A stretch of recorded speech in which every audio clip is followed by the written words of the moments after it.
So he had two events in Alberta yesterday, Calgary and Edmonton. Now, they were subject to some sort of cancel culture attempts by both the mainstream media and politicians. It was really gross to see.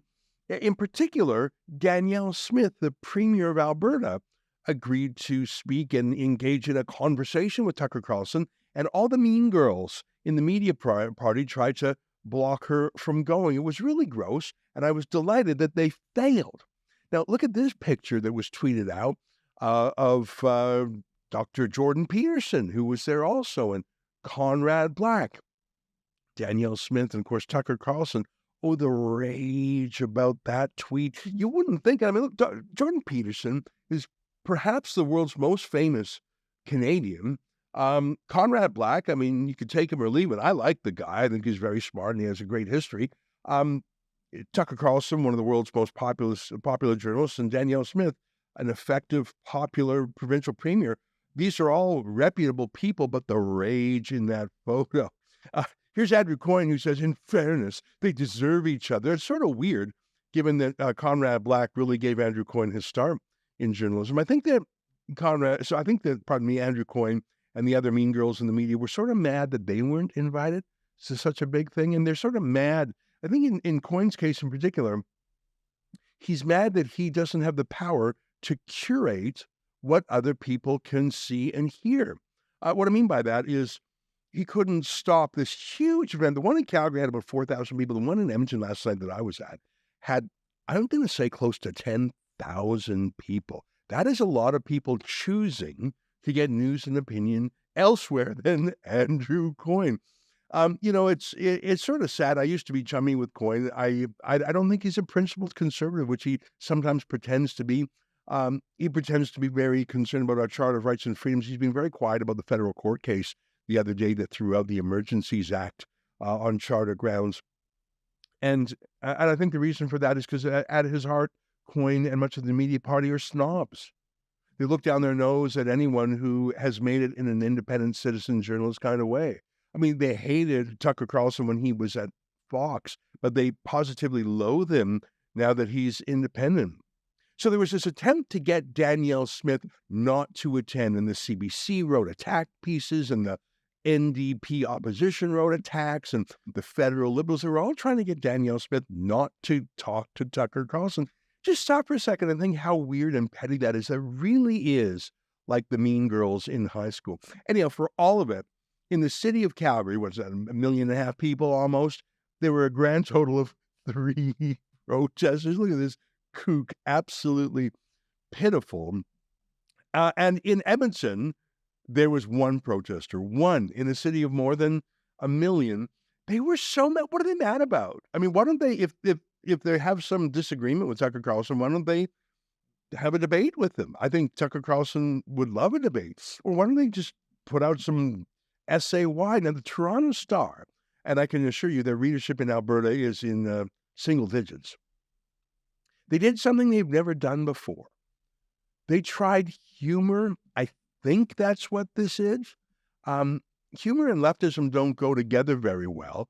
Don't take my word for it. Ask anyone from Jerry Seinfeld on down. They don't even go to college campuses anymore because you can't make fun of anything. I'm going to take a minute and read to you the Toronto Star's attempt to put Tucker Carlson in his place. I mean, Tucker, some of his videos on Twitter have 50 million or more views. And the Toronto Star, they're going to put him in his. I'm going to read this to you slowly. So this is a Toronto Star rebuttal to Tucker coming to Canada. It wouldn't surprise me if they tried to get the immigration minister to block him. Here's the start.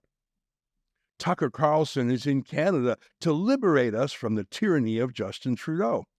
Yeah, that's what he said he was going to do. This is just performance theater. Carlson couldn't liberate a kitten from a treetop with a cherry picker and giant net.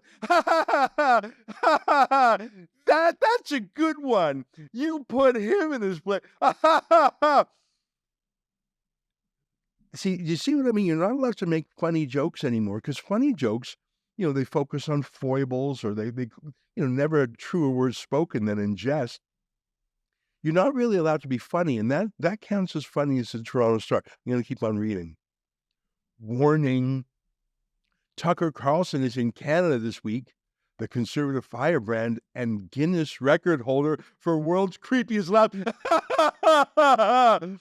Boy, they're zinging him, eh? He does have a funny laugh, and he leans into it. He says, "You know my laugh is real because no one would choose to laugh like this." He's in Alberta for 2 events in Calgary and Edmonton on Wednesday. It's like when, and then this is amazing. It's like when Phil Collins performed in London and Philadelphia during Live Aid. You know, if Live Aid was a sneer fest of political and social grievances, and Mr. Collins had vowed to liberate Canada. What? I think Live Aid, if memory serves, was in 1985, so they're reaching for a 40-year-old meme. I mean, I remember that. I was a kid watching Live Aid. It was a live music show, and the cool thing was a star named Phil Collins performed in London, and then he flew to America and performed there too. So he went really, and that was sort of really cool. And they reached back 40 years for that pop culture reference. Do you get any of this? Do you understand? Is this fun? Is it supposed to be funny? I'm going to read some more because this is the weirdest thing I've read. I promise I'll get back to Tucker. I really promise I will. But just give me a minute to show how crazy he made the left. To plug his trip, Carlson released a video Tuesday in which he leaves a voicemail on the PMO's media line. After getting fired from CNN, MSNBC, and Fox News, it seems there is time to prank call world leaders in between fishing and kvetching. Yes, hi, I couldn't understand the French part, Carlson says after the beep, staring at his phone with the resting face of a man constipated by gummy worms. Oh, boy, the sick burn, bro. I don't think he's going to recover from that. Oh, my God. You know, it's very hard to be funny, but I think it's impossible to be a funny leftist. You're just not allowed to laugh at anything.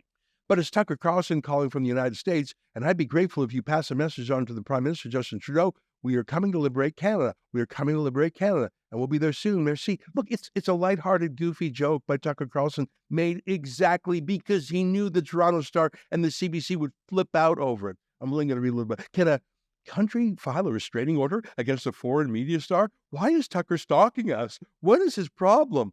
I think I know why he's here, because he was invited to speak to, 14,000 people? Liberate us from what? Well, there's a lot of tyranny in this country, and if you don't believe me, why don't you ask Justice Mosley of the Federal Court of Canada, who outlined the tyranny that Trudeau has brought us. And if you watch my show, you know other tyrannies he's bringing in, for example, in censorship.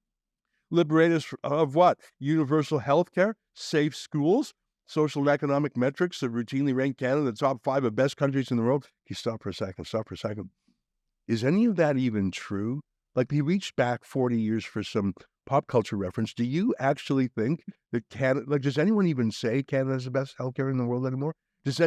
How many shootings are there? Does anyone say that schools are safe anymore?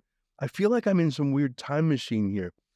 Does he want to ban vaccines, abortion, or is this jerky beef just really with Trudeau? Jerky beef.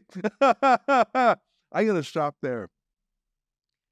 I don't think I've ever read anything so cringeworthy in my life. The Toronto Star should do what they're best at, which is just call people racist.